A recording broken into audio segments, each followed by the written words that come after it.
Please read your new text message. With my loneliness, I don't care what they say, I won't stay in a world without love. Online class? Na naman? See my true love smile. She may come, I know not when. When she does, I lose. So baby, until then, lock me away and don't allow the day here inside where I hide with my loneliness. I don't care what they say, I won't stay in a world without love. Good morning, everyone. Good morning, ma'am. Morning, ma'am. Before we start our lesson, I will check the attendance. Once I call your name, say present. For guests, Present, ma'am. Julon, Absent, ma'am. Present. Latoza, Present. Salye, Present, ma'am. Daguok, Present, ma'am. Fabregas. Present, ma'am. Okay, let's start. Our lesson today is Theories of Intelligence. Our topics we're going to discuss today are understanding intelligence, the general mental ability, the fluid and crystallized abilities, Howard Gardner theory of multiple intelligence, and triarchic theory by Robert Sternberg. The next slides are approaches and theories on how we understand intelligence. Psychometric approach. Who wants to read psychometric approach? Yes, Erica. The psychometric theories view intelligence as a distinct characteristic that varies among individuals. Thank you, Erica. A common example of psychometric approach is personality testing. This test aims to measure individual differences in personality traits, also the aptitude exams. This time, we're going to tackle about the general mental ability. He is Louis Thornstone, an American pioneer in the fields of psychometric and psychophysics. He proposed the 7 distinct primary mental abilities. The first one is spatial ability. Who can read what is spatial ability? Yes, Ryle? Spatial ability. An ability to visualize and manipulate. Thank you. The next one is perceptual speed. Who wants to read perceptual speed?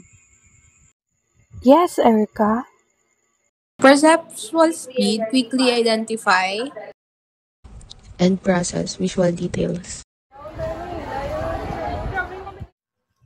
The third one is numerical reasoning. It is an ability to perform arithmetic.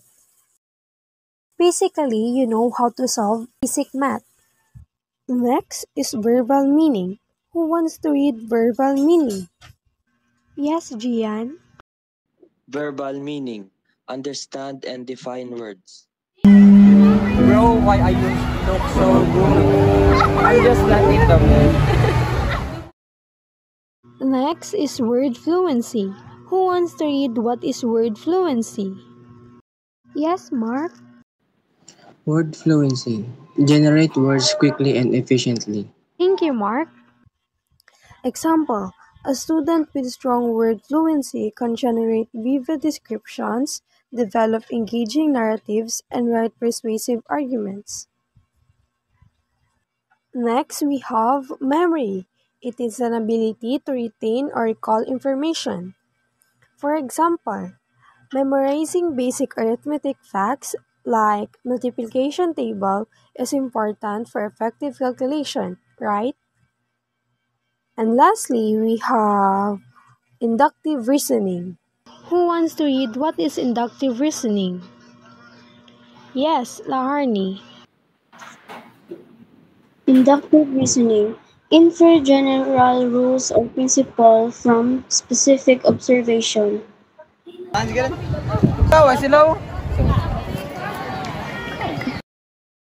This time, we're going to tackle about the fluid and crystallized abilities.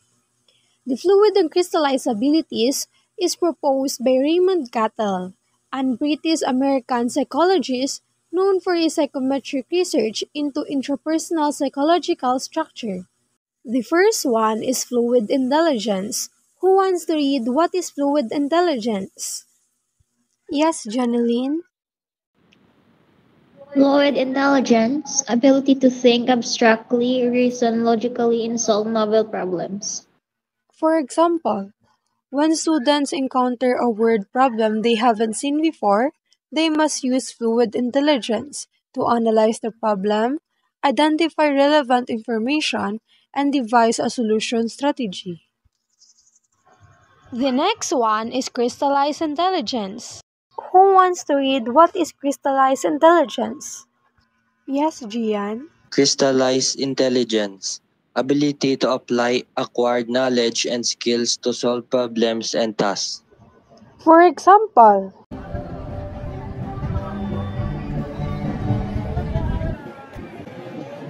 What is the capital city of the Philippines?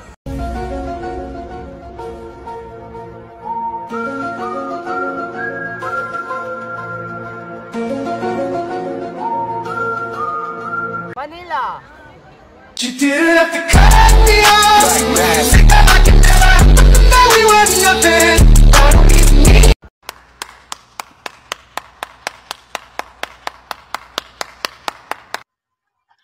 up next, we're going to tackle about the multiple intelligence by Howard Gardner. But first, let me introduce who is Howard Gardner. He is American developmental psychologist who proposed these 8 multiple intelligences. He rejects the idea that a single IQ score is meaningful measure of human intelligence. These are the 8 multiple intelligence: linguistic intelligence, logical mathematical intelligence, musical intelligence, spatial ability, bodily kinetics intelligence, interpersonal intelligence, intrapersonal intelligence, and lastly, the naturalistic intelligence. The first one is linguistic intelligence. Who wants to read what is linguistic intelligence? Yes, Melin. Linguistic intelligence is ability to use language effectively as seen in poets, writers, and orators. Okay guys, may announcement taga-Isubo. Kita nyo man ang sa ang gisan ni Sir sa GC, tanong nga may announcement nga sa Friday nata ko nung ma-start sa ato nga presentation sa Figma. The next one is logical mathematical intelligence. What is logical mathematical intelligence? Yes, Larnie. Logical mathematical intelligence, ability to think logically, reason abstractly, and solve problems as seen.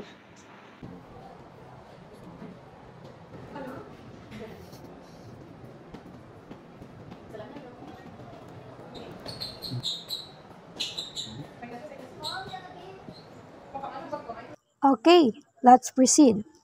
The third one is musical intelligence, an ability to play, perceive, compose, and understand music.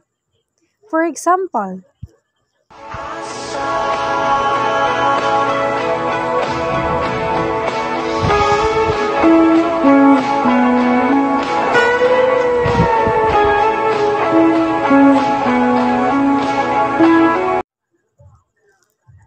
next is spatial intelligence, an ability to visualize and manipulate objects in space, as seen in athletes and dancers. It is similar to what we have discussed earlier, the theory of Louis Turnstone, the general mental abilities. For example,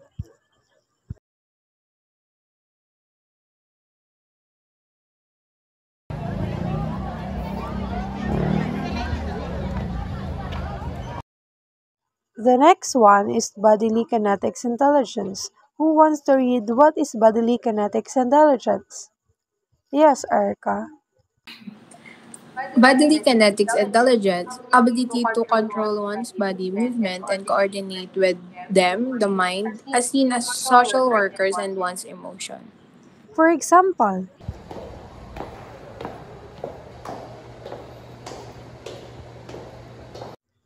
the next one is interpersonal intelligence, an ability to understand and interact effectively with others as seen in social workers and politicians. Example,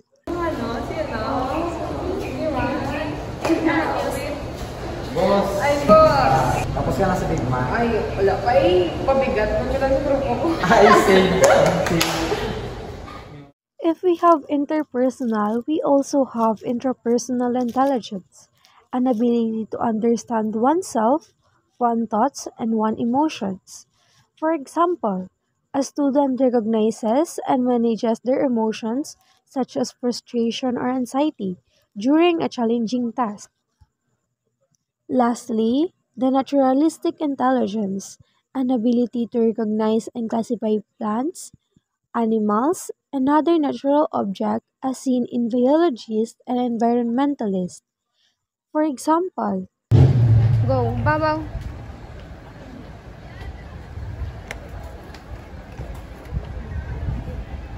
Scott, init.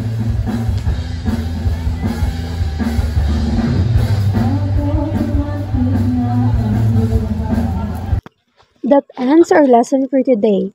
But before this meet end, everyone should share what they learned in our class discussion. Okay, Ryan, what you have learned today? Today, I learned about Louis Thurstone general mental abilities. There are seven distinct primary mental abilities, which is spatial ability, perceptual speed, number reasoning, verbal meaning, word fluency, memory, and inductive reasoning. That's all. Thank you. Very good. Who wants to go next? Yes, Gian? Today I learned is all about fluid intelligence. Fluid intelligence is the ability to think quickly and solve new problems without relying on prior knowledge or experience. That's all. Wow, very good. Who wants to share what she have learned today? Yes, Erica? I have learned this morning, ma'am, is the psychometric approach where each one of us have an individual unique characteristic. Also, I have discovered these seven distinct primary mental abilities were some on the abilities I have. Wow, thank you. Who's next? Yes, Mark? Today I learned about crystallized intelligence. And crystallized intelligence is the ability to apply or acquired knowledge and skills to solve problems. Very good, thank you. Yes, Janine?